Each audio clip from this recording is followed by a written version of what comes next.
दोस्तों, डार्क कहानी फाइल्स के एक और डरावने एपिसोड में आपका स्वागत है।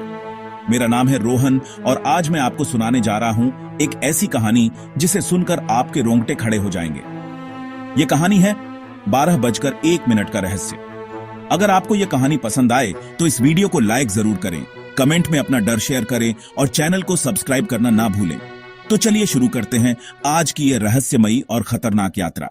कहानी की शुरुआत होती है चंद्रपुर नाम के कस्बे से। यह कस्बा छोटा था, लेकिन इसकी पहचान थी उसके बीचों बीच बने पुराने घड़ी टावर से।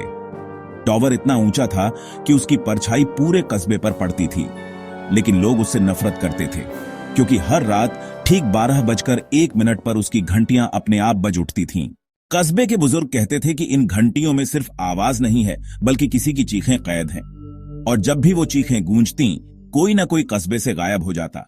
रवि, शहर से लौटा हुआ नौजवान, इन बातों पर विश्वास नहीं करता था। वह पढ़ा लिखा था और उसे लगता था कि भूत प्रेत जैसी कोई चीज नहीं होती। गांव वालों की कहानियां उसके लिए बस अंधविश्वास थीं। लेकिन रवि का दोस्त कमल डरा हुआ रहता था। उसकी बहन राधिका 3 साल पहले अचानक गायब हो गई थी। आखिरी बार लोगों ने उसे घड़ी टावर के पास देखा था और ठीक उसी रात 12:01 पर घंटी बजी थी। कमल का कहना था कि राधिका की आत्मा उसी टावर में कैद है। अगर ये सब सच है तो मैं आज रात टावर में जाकर देखूंगा, सच सबके सामने लाऊंगा। नहीं रवि, वहां मत जाना। राधिका भी यही सोचकर गई थी और फिर कभी वापस नहीं आई। अगर मैं सच लेकर लौट आया तो तुम्हें मानना पड़ेगा कि ये सब धोखा है। रात का समय आया। कस्बा गहरी नींद में डूबा था। हवा ठंडी और भारी थी। पेड़ अजीब सी कराह निकाल रहे थे। रवि और कमल दोनों टावर की तरफ बढ़े। टावर काले बादलों के बीच किसी राक्षस की तरह खड़ा था। उसके टूटे शीशों से हल्की हल्की रोशनी झलक रही थी, जैसे अंदर कोई जलती हुई आंखें हों। घड़ी ने 12 बजाए। रवि ने घड़ी पर नजर डाली। दिल तेज धड़क रहा था और फिर आया वो पल, 12:01। टावर की पुरानी घंटी अचानक गूंज उठी। धड़ाम धड़ाम धड़ाम। आवाज इतनी भयानक थी कि पूरा कस्बा कांप उठा। कमल के चेहरे पर डर साफ दिखाई दे रहा था। अचानक रवि ने देखा, टावर की ऊपरी खिड़की में सफेद कपड़ों में एक औरत खड़ी थी। उसके बाल खुले थे, चेहरा धुंधला और आंखें लाल। वो धीरे धीरे हाथ हिला रही थी, मानो किसी को बुला रही हो। रवि, वो मेरी बहन राधिका है। रवि ने तुरंत टावर का दरवाजा खोला और अंदर चला गया। दरवाजा उसके पीछे अपने आप बंद हो गया। भीतर घुप अंधेरा था।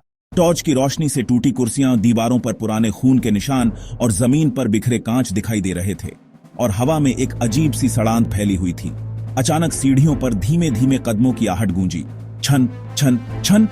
रवि ने टॉर्च घुमाई, पर वहां कोई नहीं था। लेकिन फिर उसने सुना, रवि, मुझे बचाओ।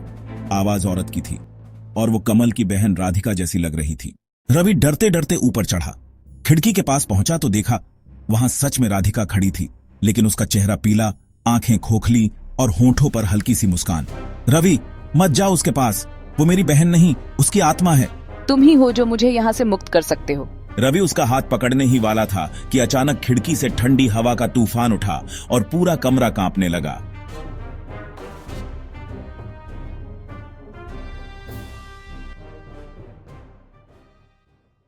दीवारों से परछाइयां निकलने लगीं। सैकड़ों चेहरों वाले साए जो कराह रहे थे। उनकी आंखों में दर्द और नफरत थी, और उन सबके बीच वही औरत खड़ी थी। चेहरा आधा जला हुआ, आंखें खून जैसी लाल। मैं इस टावर की रक्षक हूँ। जब मुझे जलाकर मारा गया था, उसी समय 12:01 पर मेरी आखिरी चीख इस घंटी में कैद हो गई।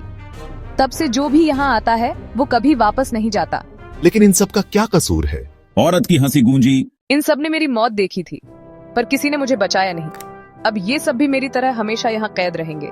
रवि और कमल ने भागने की कोशिश की, लेकिन दरवाजे अपने आप बंद हो गए। चारों तरफ अंधेरा और चीखें भर गईं। अचानक रवि का कैमरा अपने आप चालू हो गया और तस्वीरें खींचने लगा।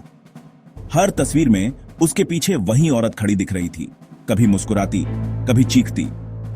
रवि, इसे मत देखो, नहीं तो हम भी यहीं कैद हो जाएंगे।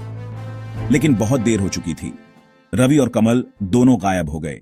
सुबह जब लोग टावर के पास पहुंचे तो उन्होंने अंदर जाकर देखा, वहां कोई नहीं था। सिर्फ रवि का कैमरा पड़ा था और उसमें आखिरी तस्वीर में साफ दिख रहा था। रवि और कमल दोनों खिड़की में खड़े हैं।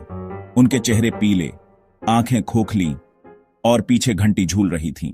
आज भी कस्बे वाले कहते हैं कि अगर रात को घड़ी टावर की घंटी बजे और समय हो 12:01 तो वहां मत जाना, क्योंकि उस वक्त सिर्फ समय नहीं चलता बल्कि मौत अपना नया शिकार चुन रही होती है। तो दोस्तों, ये थी आज की रहस्यमयी और डरावनी कहानी। अगली बार फिर मिलेंगे एक नए किस्से और एक नए राज के साथ। तब तक सोचते रहिए, क्या हर घड़ी सिर्फ समय बताती है या कुछ घड़ियां मौत का इंतजार कर रही होती हैं?